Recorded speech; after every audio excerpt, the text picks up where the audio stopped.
Hello students, today we are going to discuss about cell wall.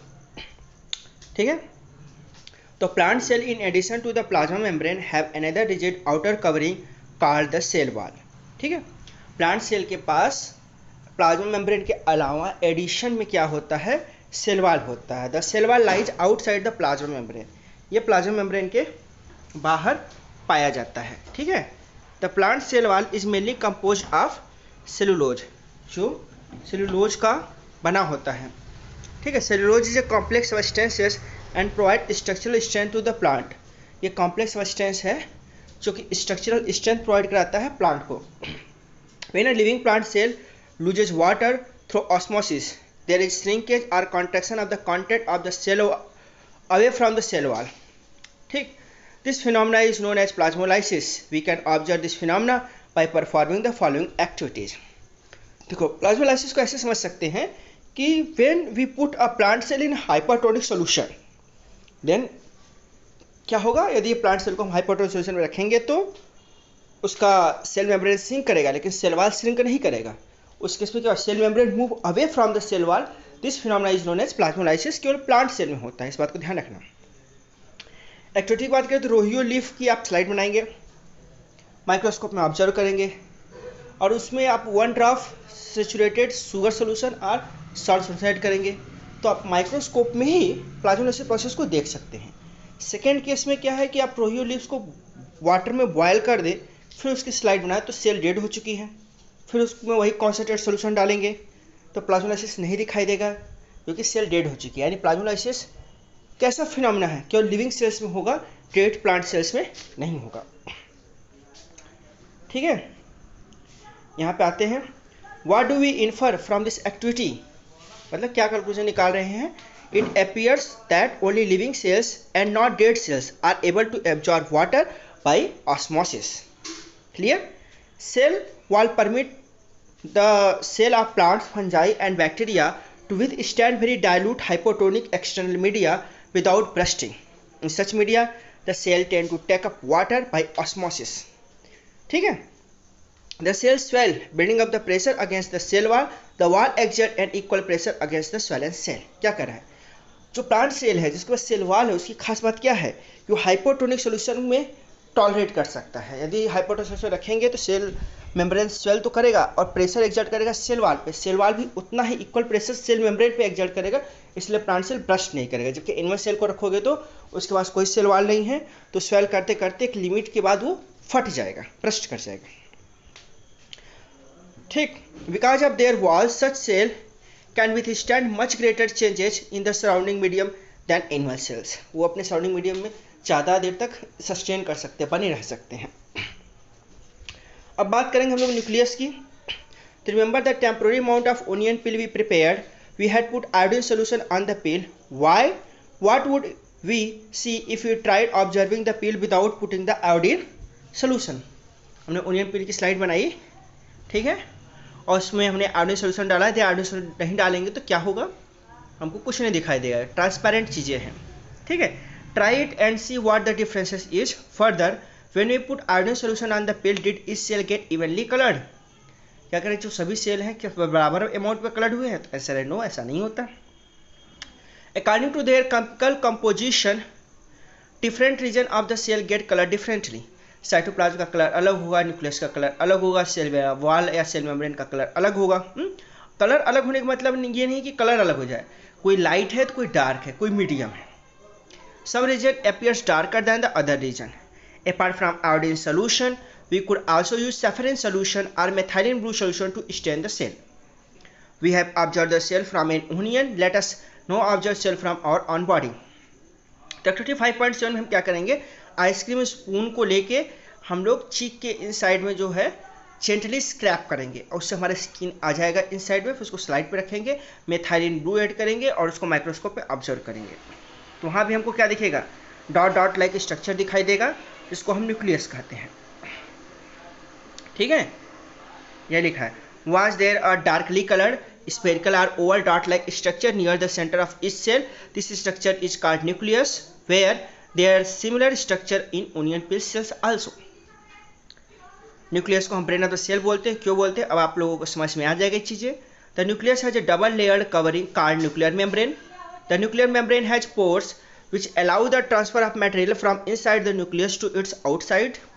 ठीक है, इसके पास nuclear में पोर होता है जिससे मटेरियल का आदान प्रदान होता है न्यूक्लियस के अंदर और न्यूक्लियस के बाहर। That is to the cytoplasm. ठीक है, which we will talk about in section 5.2.4। The nucleus contain chromosomes which are visual as rod shape structures. इसके अंदर क्रोमोसोम्स पाए जाते हैं जो रॉड शेप स्ट्रक्चर के रूप में दिखाई देते हैं। Only when the cell is about to divide. कब दिखाई देते हैं? जब सेल डिवाइड करने वाला होता है तब। ठीक, chromosomes contain information for inheritance of characters from parents to the next generation in the form of DNA. DNA मतलब डीऑक्सीराइबोन्यूक्लिक एसिड मॉलिक्यूल्स। डीएनए ही क्या होता है? सारा इंफॉर्मेशन सोर्स होता है जो आपके बॉडी के अंदर कैरेक्टर है, जो आपके सेल की डिजाइनिंग है, जो कुछ भी आपका इंटरनल कैरेक्टर है वो सब कौन कंट्रोल कर रहा है? डीएनए, जो आपके पेरेंट्स से मिला हो, एंसेस्टर, जिसे बोलते हैं inheritance character, inherited character. DNA molecules contains the information necessary for constructing and organizing cells। इसके पास सेल को कंस्ट्रक्ट करना और ऑर्गेनाइज करने की भी इंफॉर्मेशन होती है। Functional segment of DNA are called genes. DNA में फंक्शनल एंड नॉन फंक्शनल दोनों सेगमेंट्स होते हैं और ढेर सारे फंक्शनल अलग अलग सेगमेंट्स होते हैं जिनको हम जीन्स कहते हैं। एक जीन एक कैरेक्टर के लिए रिस्पॉन्सिबल होता है, जैसे कि आपके स्किन कलर, आपके आई कलर, आपके हेयर कलर, आपकी ग्रोथ हार्मोन्स जो रिलीज करने वाले जीन्स होते हैं, तो सबके लिए अलग अलग जीन्स होते हैं। ठीक है, in a cell which is not dividing the DNA is present as part of chromatin material. और जो सेल डिवाइड नहीं करता वहाँ पे डीएनए कैसे प्रेजेंट रहता है? क्रोमोसोम्स के रूप में नहीं, क्रोमैटिन मटेरियल के फॉर्म में रहता है। Chromatin material is visual as entangled mass of thread like structure. ये उलझे हुए धागे जैसा दिखाई देता है। Whenever the cell is about to divide the chromatin material gets organised into chromosomes. जब ये सेल को डिवाइड करना होगा तो यही क्रोमैटिन मटेरियल ऑर्गेनाइज्ड होकर क्रोमोसोम्स बन जाता है।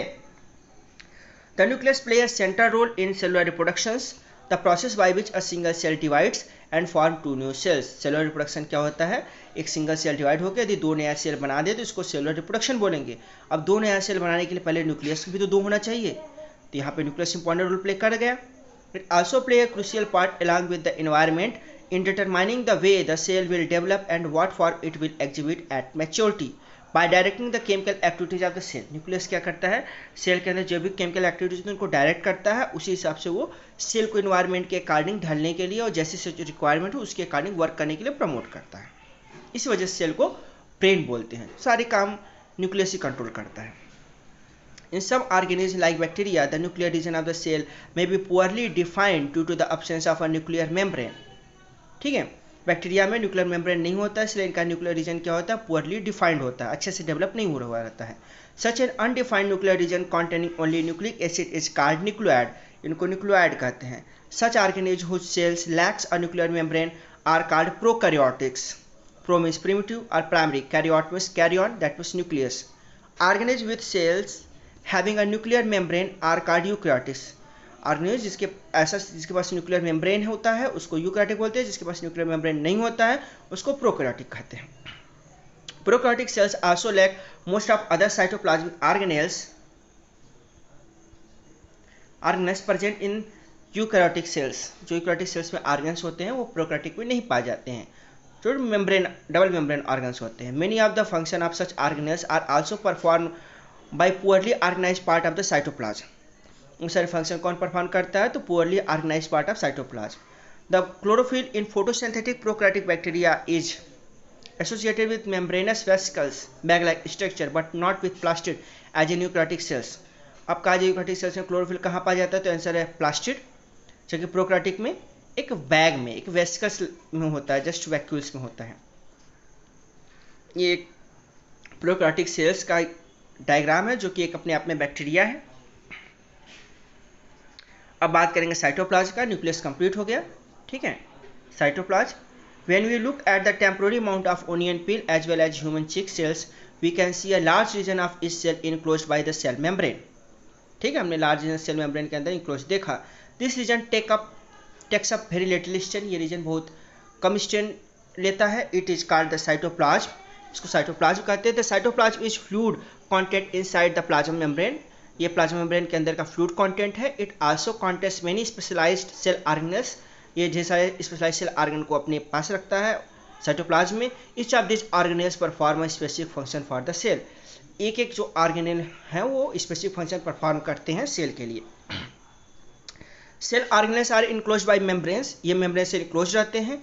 इन prokaryotics beside the absence of a defined nuclear region the membrane bound cell organelles are also absent. Prokaryotics में डिफाइंड न्यूक्लियर रीजन भी नहीं होता है और मेम्ब्रेन बाउंड सेल ऑर्गेनेल्स भी एब्सेंट होते हैं। On the other hand the eukaryotic cells have nuclear membrane as well as membrane enclosed organelles.